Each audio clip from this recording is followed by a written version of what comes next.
লাল দুপাট্টা। এত সকাল সকাল সাজে গুজে কোয়ানে যাচ্ছাও? যাচ্ছি ধানের শিশির মিসিং মিটিং আছে এ কোনে ধানের শিশির মিসিং মিটিং এ যাচ্ছি আর খালি চা খাচ্ছি মাঝে মাঝে চা সবাই খাচ্ছি আর চা খেতে খেতে আমার পেট পড়ে যাচ্ছে বুঝছো তা খাসা খাও ভালো কথা খাবা দাবা নাই ভোট দিবা কিন্তু সবুর রে মানে তুমি কি করতে চাও খাবো দাবো নাই ভোট দেবো সবুরে মানে তুমি কি বুঝাতে চাচ্ছ বোন না মানে কি বুঝাতে চাচ্ছি তুমি বুঝতে চাও না খাবা দাবা দানের শিশি ভোট দিবার দাবি পাল্লাই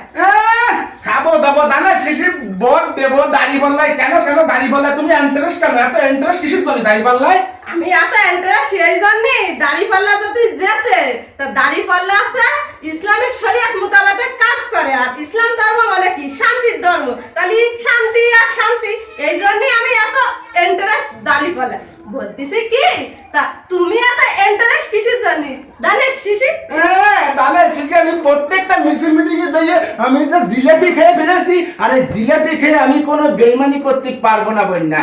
বলে দিলাম ওরে বাবা রে তাই নাকি তো একটা কথা কই শোনো এই জি আর দাঁত এই জিতে যদি নাড়ায় না দেয় তা দাঁতে কিন্তু খাতে পারে না তারপরেও ফাঁক পালি এই দাঁত জিরে কসুত করে কামড়া ধরে ইরা যদি বেইমানি করতে পারে তা তুমি বেইমানি করতে পারবে না কেন না বোন না পৃথিবীর সব কিছু বেইমানি করতে পারে দাঁত যে বেইমানি করতে পারে কিন্তু আবার এই হাত কখনো বেইমানি করতে পারে না কারণ এই হাত দিয়ে আমি জিলেপি খেয়েছি এই জন্য আমি বেইমানি করতে পারবো না বোন না আমি ধানের শিশি চিল দেবো এই কি তোমার শেষ কথা হ্যাঁ এই আমার শেষ কথা তা এইবারে রান্না বাড়া বন্ধ আমি আজকে তা তোমার আর কোনো কিছু রান্না বাড়া দিতে পারবো না আজকে তো এইবারে রান্না একদম বন্ধ এই তোমার শেষ কথা ভাই এই আমার শেষ কথা তুমিও আমার শেষ কথা শুনে রাখো বোন না এইবারই আর কোনো বাজারঘাট আসবে না আজকের পর থেকে এইবারই আর কোনো বাজারঘাট আসবে না আর আমি কোনো বাজারঘাটও করতেও পারবো না আমি চললুম এই তোমার শেষ কথা